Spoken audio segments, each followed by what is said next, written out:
Okay, I want to talk about the 8 aspects of writing. So this is a model that I use that tries to create a systematic approach for writers to engage with so that the writing is more effective. It also acts as a mental model for us to organize information.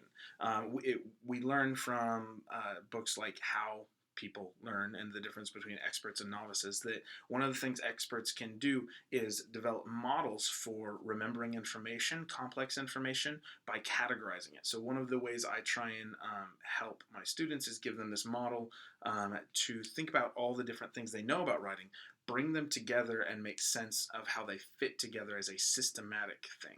So writing is this complex composite that we need to better understand. Um, and so we want to make sure that as we do that, we try and make sure everything's represented. So this 8 aspects of writing model, I'm going to walk through the 8 aspects. I'm going to start with the 3 most common ways people think about writing. That often when they come into my college class from the K through 12 system, the K through 12 system is amazing. They're really good teachers there. They've got great content in a lot of ways, and but there are essentially 3 main approaches that are used, and sometimes only one is what students get introduced to, or one is privileged over another. So I'll start with those 3 most common ways of thinking about writing, and then I'll add all the other aspects of writing to them.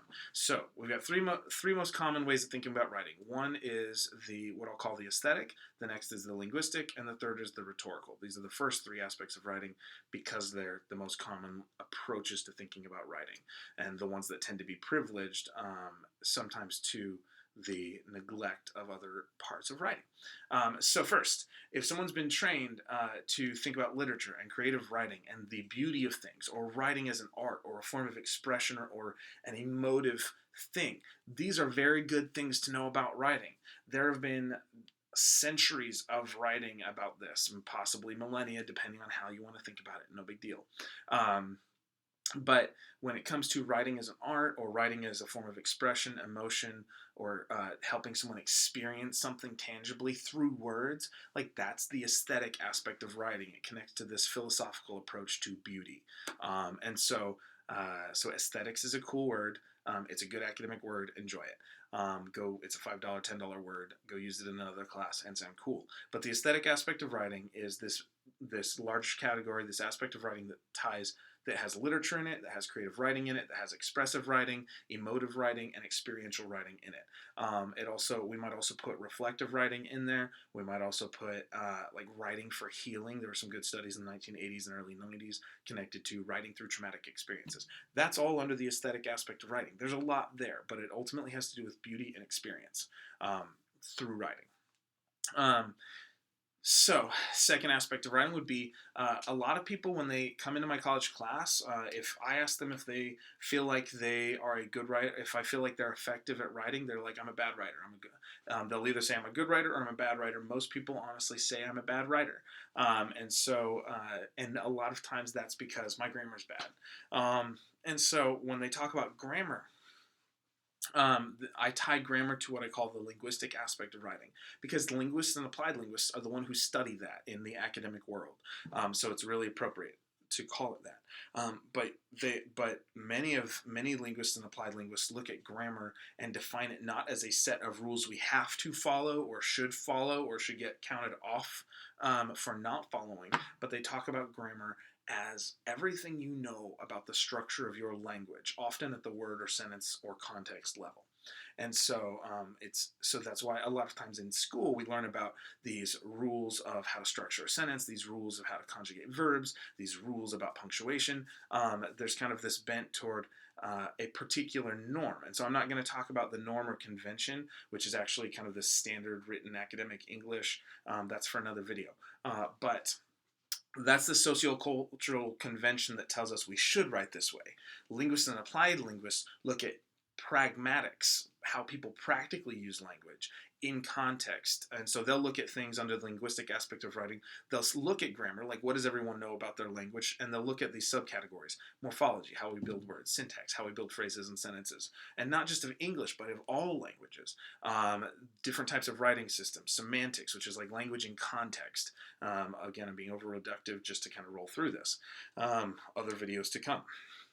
So this idea that there are common ways that people write when using Big E English or Big S Spanish is important, but understanding that grammar is also everything you know about your language broadly defined, which means if you have a variety of languages in your kind of your language profile, like for me, I have a little bit of English. I've got English, I've got French, I've got Spanish, I've got a little bit of German, a little bit of Greek, a little bit of Latin. All of those are part of my language profile. And when I take that language and then I put it into a context to communicate, I don't necessarily have to follow the official rules of grammar to be an effective communicator. In fact, sometimes for some audiences, it may be even better to not follow the standard. But that's for another time. But when we talk about how language is built, from the pieces of words to the phrases to the sentences up, and how language can change meaning based on context, and how people practically use language, all of that ties to what traditionally sometimes people call grammar, what is more appropriately studied in the college and university environment as linguistics and applied linguistics. So we've got the aesthetic aspect of writing connected to beauty. We've got the linguistic aspect of writing connected to language, because that's what it means. It's the scientific study of language, and often people will associate grammar with that. The third major approach when people come into a college class is more of a push of the last 20 or 30 years, which is kind of cool. And so we'll see a lot of push toward the persuasive forms of writing and convincing people and writing about social issues and coming up with a claim and having a strong thesis. Like all of these things are linked to what would traditionally be the rhetorical side of writing.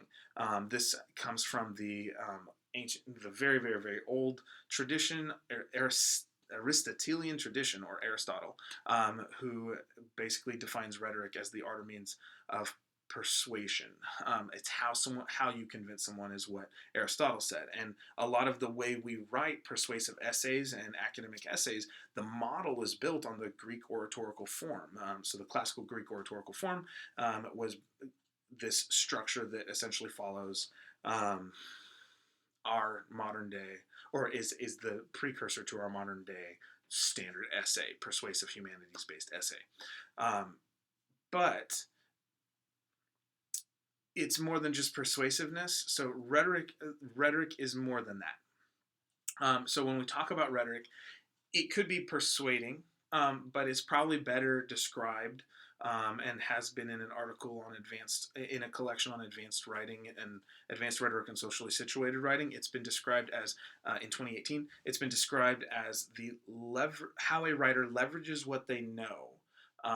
For instance, about patterns of discourse or the context they're writing into. How a writer leverages what they know to accomplish their rhetorical purpose. So rhetoric is really how we leverage what we know to get our goal, to meet our goal, to get our goal accomplished. So that our goal may be to persuade, it may be to entertain, it may to be informative, it may be to express. These things are all possible.